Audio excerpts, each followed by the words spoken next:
사무엘이 늙음에 그의 아들들을 이스라엘 사사로 삼으니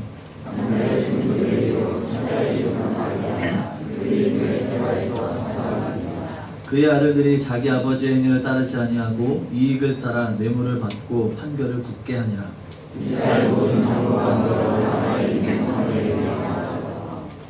그에게 이르되 보소서 당신은 늙고 당신의 아들들은 당신의 행위를 따르지 아니하니 모든 나라와 같이 우리에게 왕을 세워 우리를 다스리게 하소서 한지라.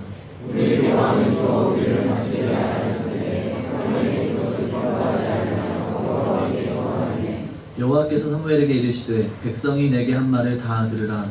이는 그들이 너를 버림이 아니요 나를 버려 자기들의 왕이 되지 못하게 함이니라. 내가 그들의 옆에서 인도하였는 날부터 오늘까지 그들이 모든 행사와 나를 버리고 다른 신들을 섬김하시게 되었느니라. 읽겠습니다. 그러므로 그들의 말을 듣되 너는 그들에게 엄히 경고하고 그들을 다스릴 왕의 제도를 가르치라. 아멘. 오늘 본문을 이해하기에 앞서서 앞에 있는 이야기들을 좀 이렇게 말씀을 드리고 본문이 왜 이렇게 왕을 이스라엘 장로들이 왕을 구하게 되었는지에 대해서 말씀을 드리고자 합니다. 먼저 이스라엘 백성들은 그 당시에 블레셋과의 전투가 있었습니다. 그래서 블레셋과의 전투를 통해서 얻게 된 결과는 무엇이었냐 하면 부정적인 결과였습니다. 언약궤를 빼앗긴 것이죠. 언약궤라고 하면 여호와의 궤, 하나님의 궤라고 불려지는데 하나님의 임재를 상징하는 것입니다. 다시 말하면 하나님이 이스라엘에게서 떠나가는 것을 상징적으로 보여주는 안 좋은 일이었습니다. 그 일을 통해서 그 언약궤가 블레셋 땅에서 이렇게 있으면서 어디로 들어갔냐 하면 다곤의 신전이라고 하는 곳에 들어갔습니다. 왜 그곳에 들어갔냐 하니 다곤이라고 하는 신은 그 당시 블레셋 족속이 섬겼던 신이었는데 바알의 아버지라고 불렸던 신이었습니다. 그 신이 강한지 아니면 이스라엘의 신인 하나님 여호와가 강한지를 시험해 보겠다 해서 그 두 여호와의 궤와 다곤의 신을 같은 자리에 둔 것이죠. 그래서 결국 어떻게 됐냐 하니 그 이튿날 아침에 들어가 보니까 다곤의 신상이 땅에 떨어져서 얼굴을 땅에 대고 있었던 것입니다.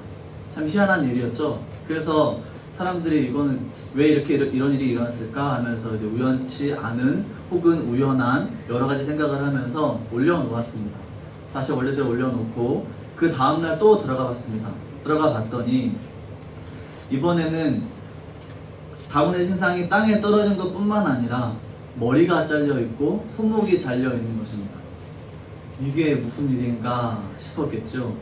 그래서 이 사람들은 여호와의 궤, 하나님의 궤가 이 땅에 와서 능력 있는 것을 보여주는구나 라는 생각을 했을 것이고, 또 한편으로 우리가 보게 되는 바는 무엇이냐면 이 다곤신, 이방신이라고 하는 것이 정말 쓸모없는 것이구나, 무능력한 것이구나 라는 것을 생각하게 되는 것이죠. 이것으로 끝나지 않았습니다. 다곤의 신상과 같이 있었지만 여호와의 궤가 이제 여기저기로 옮겨 다녔습니다. 블레셋 동네에서 그 지역이라는 여러 가지 지역에 돌아다녔는데 가드나 에그론 같은 그곳으로 이제 돌아다니게 되었습니다. 왜냐하면 여호와의 궤가 있는 그 지역에는 계속 사람들에게 악한 독한 종기죠. 악한 독종이 아니고 독한 종기가 사람들의 몸에 생겨나게 했기 때문입니다. 사람들이 심히 괴로워해서 우리 지역에 있는 이 신을, 이 여호와의 궤를 두지 말아달라라고 부탁할 정도였습니다. 그래서 결국은 블레셋이라는 그 족속이, 그 나라가 혼비백산해서 이것을 어떻게 처리할까 고민하게 된 것이죠. 결국은 그 블레셋의 술사들이 같이 회의에서 나타낸 결과가 무엇이냐 하면 이 궤를 다시 이스라엘로 돌려보내자라고 했습니다. 돌려보낼 때에 소에게 이렇게 짐을 지어서 이렇게 돌려보내게 되었는데, 그 소는 새끼가 있는 소였습니다. 왜 새끼가 있는 소였냐 하면 그 새끼가 있는 소는 자기 새끼가 이 지역에 있으니 다른 지역으로 가려고 하지 않겠죠. 다시 말하면 이 소가 그 궤를 메고 다른 지역으로 가게 된다면 이것은 우연한 일이 아니었다. 다곤의 신상에 떨어진 것, 그리고 독한 종기가 났던 것이 결코 우연이 아니었음을 증명하는 것이고, 만약에 새끼를 따라 그곳에 블레셋 지역에 남아있다면 이 여호와의 개는 아무런 쓸모가 없는 것이었다. 그냥 우연한 일이었다라고 하는 결과를 내려고 했던 것이었죠. 그랬더니 그 소를 이제 새끼가 있는 그 소에게 언약궤를 지어매고 보냈습니다. 어디로 가라고 명령하지 않았고 방향을 지어주지 않았는데 결과적으로 어디로 갔냐 하면 베세메스라고 하는 이스라엘 지역으로 가게 되었습니다. 블레셋이 약간 남쪽에 있었고 약간 이제 서남쪽에 있었습니다. 그리고 약간 이쪽으로 가면 이스라엘인데 그 경계 지역에 있었던 이스라엘 영토에 있는 도시가 베세메스라고 하는 도시였습니다. 그 도시로 가게 되니 그 블레셋 사람들은 안심을 했겠죠. 아, 드디어 이 재앙이 우리에게서 떠나가는구나 라고 생각했습니다. 여기서 우리가 한 가지 생각할 것이 무엇이냐 하면 여호와의 궤를 빼앗겼던 이스라엘이 다시 블레셋과의 전투를 통해서 이 언약궤를 받아온 것이냐 아니냐 하는 문제입니다. 어떤 것이었습니까? 이스라엘이 싸워서 뺏어온 것입니까? 아니죠. 빼앗겼던 건 사실이지만 다시 빼앗아 오진 않았습니다. 다시 말하면 어느 측면을 강조하느냐 하면 하나님의 살아계심과 전능하심과 그 능력이 스스로 힘을 발해서 이 이스라엘로 다시 돌아오게 됐다는 것입니다. 더 간단히 전적인 은혜로 이스라엘로 돌아오게 됐다는 것이죠. 그 사건이 4장부터 6장까지 나오게 되고 오늘 본문 앞에 있는 7장 내용은 무엇이냐 하면 미스바 사건이라고 하는 것인데 사무엘 선지자, 마지막 사사로 불리는 그 사무엘 선지자가 이스라엘 모든 백성들을 미스바라는 도시에 모이게 합니다. 미스바는 중요한 도시였는데 사사기에 보면 회의를 하거나 혹은 군사적인 모임을 하기 위해서 모였던 도시이기도 합니다. 그곳에 모였던 목적이 무엇이냐 하면 회개하고 금식하게 하기 위함이었습니다. 무엇을 회개하느냐? 바로 아스다롯을 섬겼던, 바알을 섬겼던, 그런 이방신을 섬겼던 우상 숭배에 대해서 죄를 회개하는 것, 그것이 미스바의 모임 목적이었습니다. 그런데 그 소식을 블레셋 사람들이, 언약궤를 다시 가게 했던 블레셋 사람들이 그 소식을 듣게 됩니다. 그러니 어떤 생각을 했겠습니까? 아, 이스라엘이 드디어 언약궤를 가져가던 우리랑 전투를 하려고 군사적인 모임을 하는구나 라는 생각을 한 것이죠. 그래서 블레셋이 쳐들어옵니다. 미스바를 향해서 진격해 올라오고 있습니다. 그 소식을 미스바에 모인 이스라엘 사람들이 들었습니다. 걱정했죠. 어떻게 될까? 우리는 죽었구나. 끝났다. 라는 생각을 하게 된 것이죠. 그래서 사람들이 사무엘에게 요청을 합니다. 하나님 여호와 하나님께 기도로 하여서 우리를 이 위협으로부터 구원해 달라 라고 이야기합니다. 그 사무엘은 기도를 했고 하나님은 응답하셔서 그 블레셋 사람들을 멸하게 하셨습니다. 어떤 방법으로 멸했냐 하면 보통은 이스라엘에게 힘을 주셔서 싸울 수 있는 능력을 주시는데 그렇게 하지 않으셨고 좀 특별한 방법으로 그 블레셋 사람들이 진격해오는 그 길에 큰 우레를 바라게 하셔서 뭐 번개나 천둥 같은 것이었겠죠. 그런 걸 바라게 하셔서 그 블레셋 사람들이 전투에서 패배하게 하신 것입니다. 여기서도 우리가 하나 생각해 볼 것이 무엇이냐 하면 이스라엘 백성들이 무언가를 하지 않았는데 블레셋 사람들이 졌다는 것이죠. 언약궤가 온 것도 은혜로 된 것이고 전투를 이긴 것도 은혜로 이기게 된 것입니다. 이스라엘 백성들의 힘이나 능력이나 노력으로 된 것이 아니라는 말입니다. 그 결과로 이 사무엘이 도움의 돌이라고 하는 그 뜻으로 에베니셀이라고 하는 돌을 그 지역에 두고 에베네셀이라는 이름으로 부르게 됩니다. 여기까지 하나님이 도우셨다라고 하는 뜻이죠. 그 일을 다 겪고 나서 오늘 8장 1절과 3절에서 이스라엘 장로들이 그 왕을 구하게 되는 그 현세적인 이유, 현실적인 이유에 대해서 설명하고 있습니다. 우리 1절부터 3절을 같이 한번 읽어보겠습니다. 시작.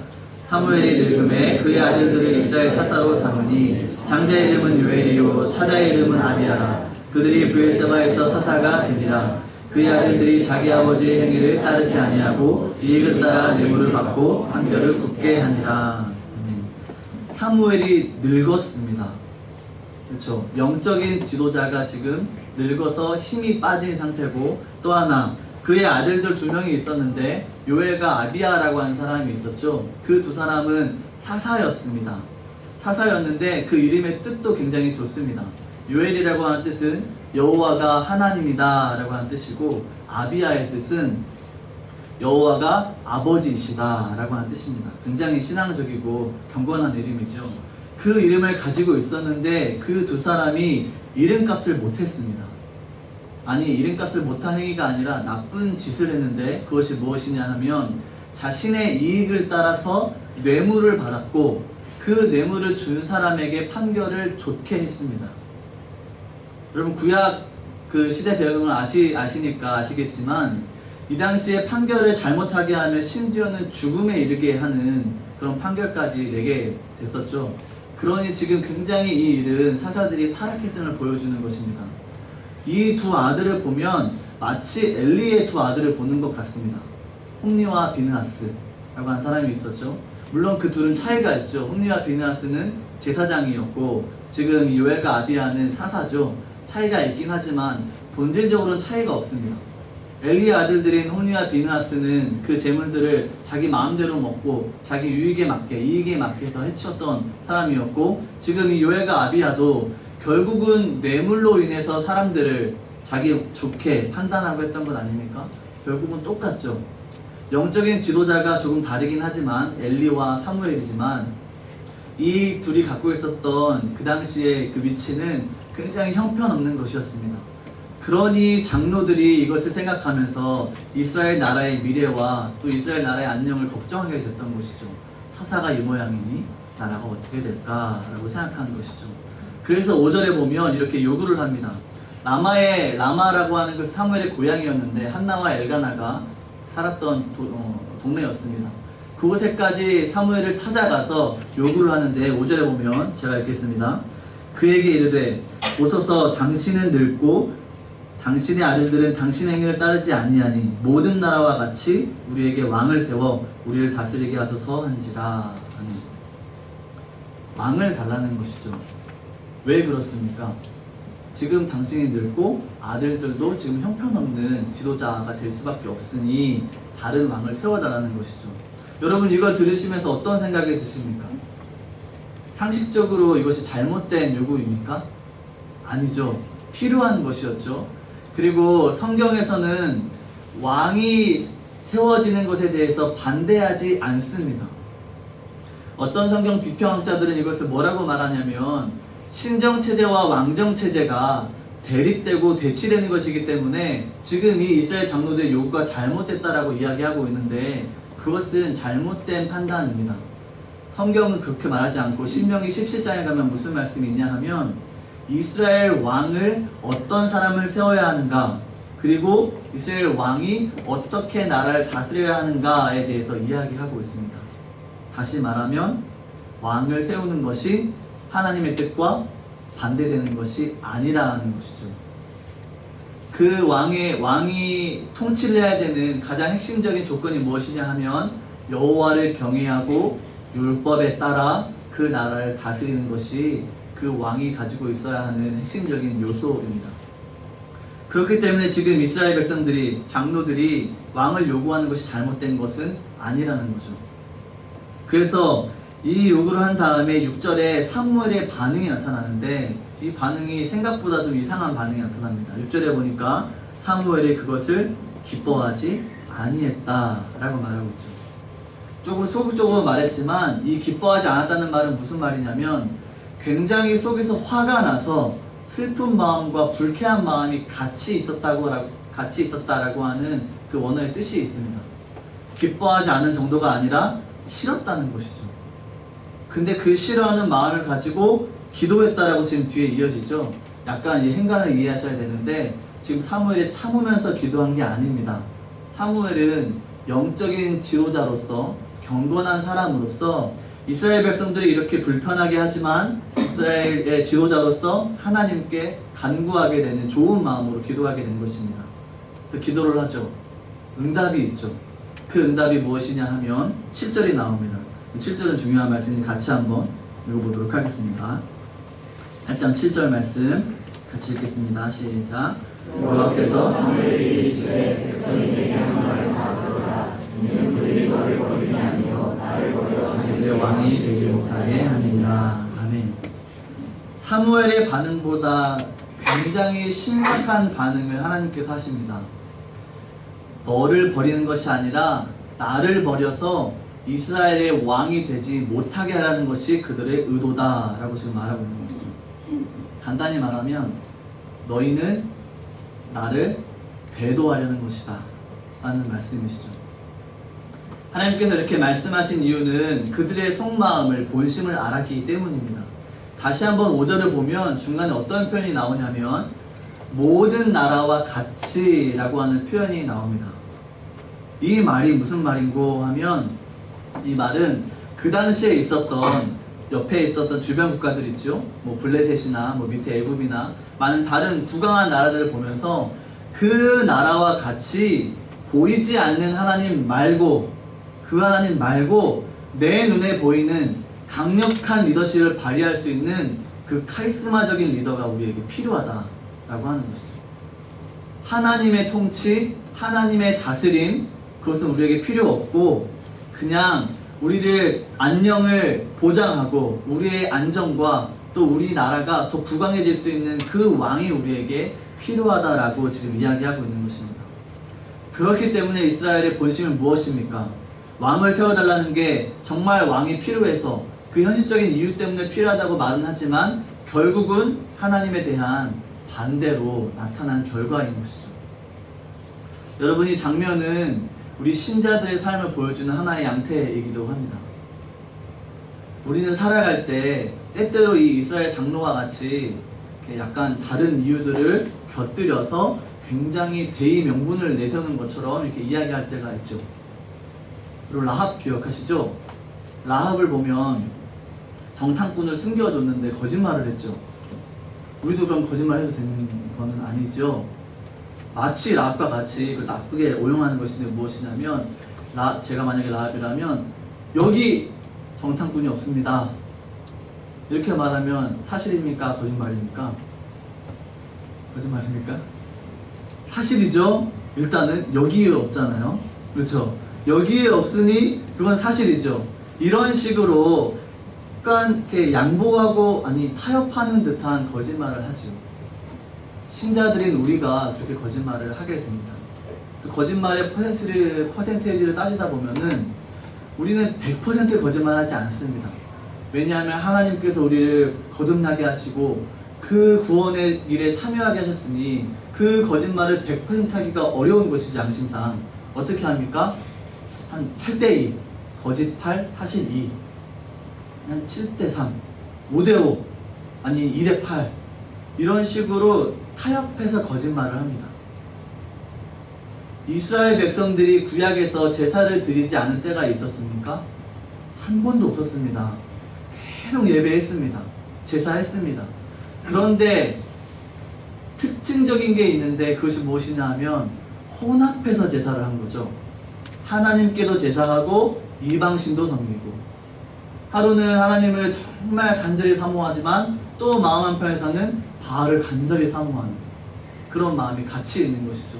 이스라엘 백성들은 단 한 번도 제사를 쉬어본 적이 없습니다. 계속해서 제사를 드렸고 하나님을 따른다고 말로는 그렇게 많이 했습니다. 그런데 그 본심이 무엇입니까? 하나님과 다른 것을 같이 섬기는 것이 신앙입니까? 그렇지 않죠. 우리도 마치 2대8, 8대2로 거짓말하는 것이 사실이 아니라고 말하는 것처럼, 그렇게 말하는 것처럼 이 이스라엘 백성들도 잘못하고 있는 것입니다. 우리의 삶을 돌아보았을 때 하나님께서 왕이시다라고 하는 그 고백이 있다면 우리는 마땅히 그 말에 따르는 행동이 뒤따라야 하는 것입니다. 그렇죠? 우리에게 고백이 있다면 마음에서의 확신이 있는 것이고 그 확신을 따라 살게 되는 것까지 이루어지는 것이지요.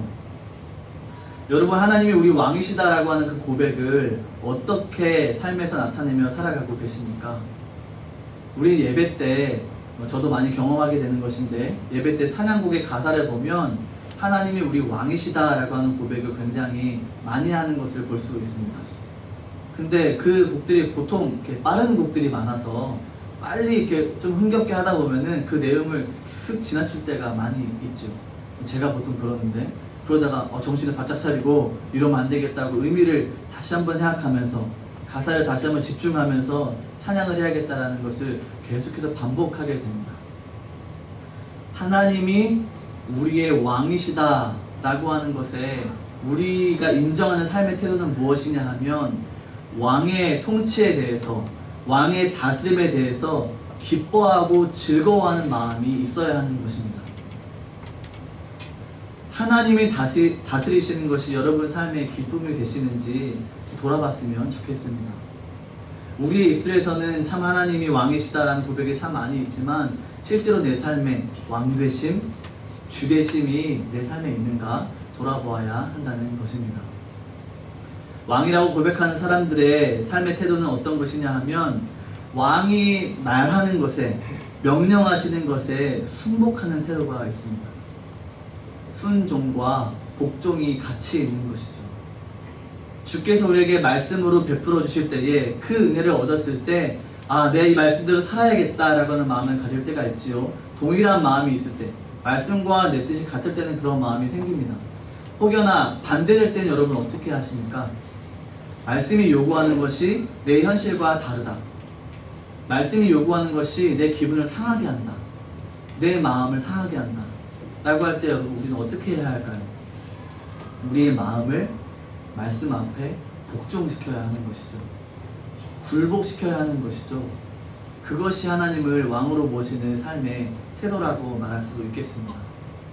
우리는 소리 높여서 하나님을 찬송하고 또 경배하고 왕이신 하나님 나의 찬송을 받아주옵소서 라고 많이 찬양하는데 사실 그렇지 않을 때가 참 많은 게 안타까운 것 같습니다. 그럼에도 불구하고 또 때로는 하나님 우리 왕이십니다, 주인이십니다 라고 고백할 때도 있지요. 그렇게 하면서 내가 믿음의 삶을 살아가면서 치열하게 전투하면서 살아갈 때도 그럴 때도 있지요. 그럴 때 우리는 어떻게 해야 됩니까? 감사하며 나를 이렇게 살게 하신 것에 대한 고백이 그 뒤에 따르게 되죠. 믿음의 삶이라고 하는 것은 정말 하나님의 왕되심과 그 주되심을 인정하면서 내 뜻대로 살아가는 것이 아니라 하나님 뜻대로 살아가기를 원합니다. 우리 방금 찬송했던 것처럼 먼저 그 나라와 의가 이루어지기를 원합니다 라고 하는 고백이 우리 안에 있어야 하는 것이죠.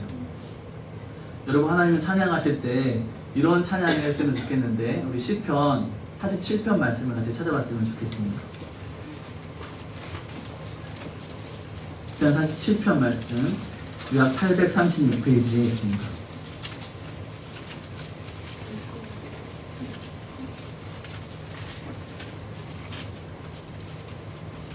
찾으셨죠? 찾으신 채로 들으십시오. 제가 한 가지 부탁드리고 싶은데 왕의 통치, 하나님의 통치를 정말 기뻐하고 즐거워하는 마음으로 읽어주셨으면 좋겠습니다. 부탁드립니다. 제가 먼저 읽겠습니다. 교독하겠습니다. 너희 만민들아 손바닥을 치고 즐거운 소리로 하나님께 외칠지어다.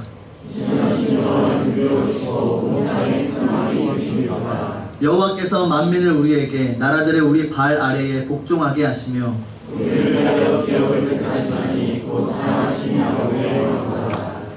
하나님께서 즐거운 함성 중에 올라가시며 여호와께서 나팔 소리 중에 올라가시도다.